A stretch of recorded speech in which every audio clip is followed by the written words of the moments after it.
Reality check. Yo, what's up? It's someone that's someone, and welcome back to today's report. Today's report was sent in by Xavier, when this happened, 2020, the substances used, DXM and LSD, at a dose of 300 mg DXM, Dollar General gels, 200 micrograms LSD, double water, exact dosage unknown, the route administration, orally, gender, male, weight 115 pounds, age 21, height 5'10". For his prior experience, LSD, 2CB, cannabis, DXM, alcohol, mushrooms, MDMA, amphetamine, ketamine, memantine, 3-MMC, cocaine, and 1P-LSD. For the set, he notes, depressed, stressed, lonely, but happy to be getting away from it all. And the setting, small apartment bedroom. Alright, so here's another LSDXM trip, as voted out next by you guys. Also, this is the second report we have coming from Xavier, as he said in the previous DXM report, Enter the Matrix, where he also took 300 mg of DXM. But that was his first time, and I recommend you check that out. But this time he steps into a completely different experience, despite having done both DXM and LSD many times at this point. He even staggers the doses out so he wouldn't be peaking off both at the same time, but still ends up having one of the most powerful experiences of his life. He gets effects he never had before, and he even connects with some entities. But I'll let this speak for itself. I'm sure you'll enjoy this, so without further ado, let's dive right into this.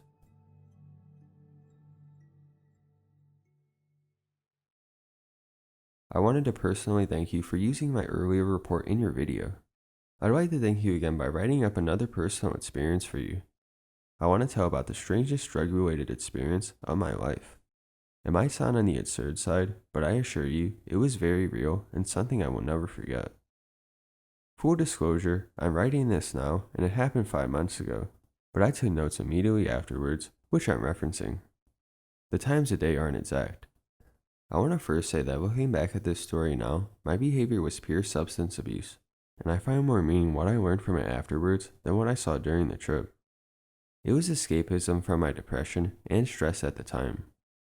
I don't blame the substances for my poor decision making or my ignorance. At the time I was living alone, away from my home. It was the winter and very cold outside. I was feeling stressed out from my university work and depressed at the same time from being many miles away from all my family and friends back home. I had a little bit of acid I had been saving for a few months that I decided it was about time to use.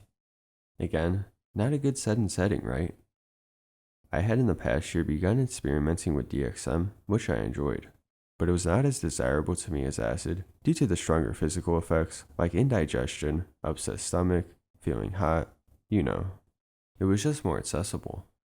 I had read about people combining LSD and DXM, and I wanted to try it now that I had done both separately multiple times.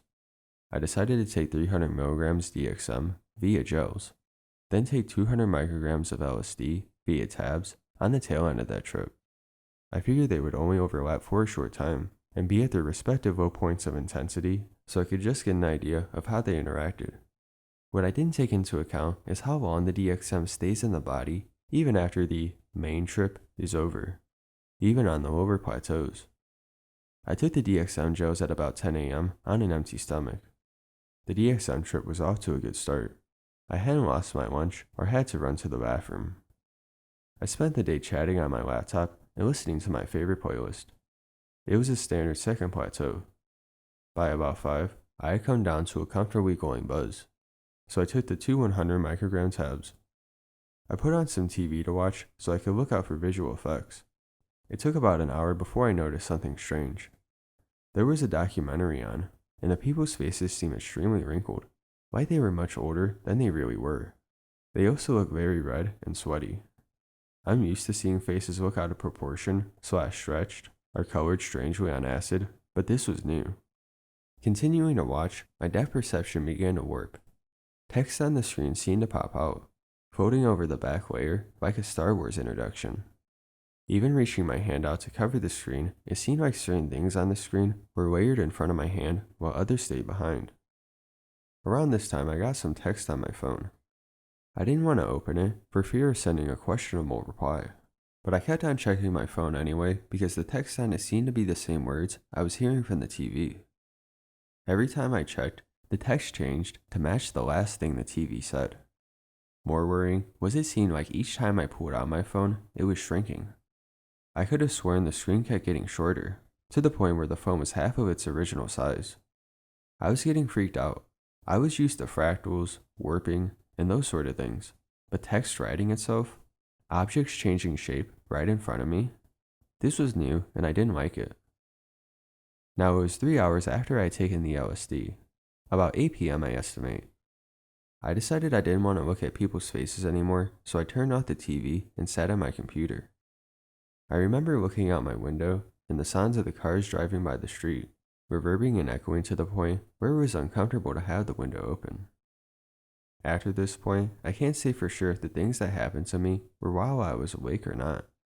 I must have passed out somehow, even though I should have been beginning to peak on the LSD, which should have kept me awake. I had what were either dreams or hallucinations. I don't know how I got from my chair on my computer to my bed, but I woke up a few hours later in the middle of the night in my bed. I felt very confused when I got up, and it took me a minute to remember and write down everything I could, but I still couldn't remember everything or account for all the time that passed. The first thing I remember doing after turning off my TV was looking at my wall poster, which is Ralph Steeman's illustration, Vintage Dr. Gonzo. The face and I were having a conversation. I asked who he was, and he said that he was me. I was asked what was happening and if I was going to be okay. The drawing reassured me that I would be fine, but warned me that I had done something wrong to get here. After this, I remembered the strangest vision of all. I perceived an industrial steel sink with very clear water dripping from the faucet, surrounded by blackness. I don't remember being in a room with it or looking at it. I don't remember being there. I wasn't in my body and I wasn't thinking. I simply remember it happening. I couldn't even tell you how long I saw it dripping. Is that what an ego death is? I never experienced anything like that before in my life, but it aligns with what others have told me what a strong Salvi experience is like, if that gives any better perspective. The next and last thing I can remember was talking to a man in a simple black work suit and tie in my room. He was a middle-aged man I didn't recognize with a briefcase. He told me that I made a mistake that resulted in my death. He said he had come here to find me disassembled in parts on the floor, and that he had to put me back together because it was his job. He also said that he had fixed me so that I wouldn't make that mistake again. He said it was my job to do better, but that if I broke again, he would always come back and fix me again. Even though he didn't say it, I got the feeling he was a guardian of some sort, and this was a sort of second chance he had given me. Then I woke up in bed and immediately started jotting notes about what I could remember.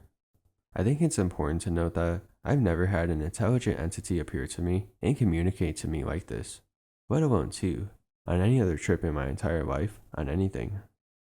Other than being shaken up, I was fine afterwards with no persisting effects. After reflecting on the experience, I think I'm a better person for it. I treat all substances with more respect now.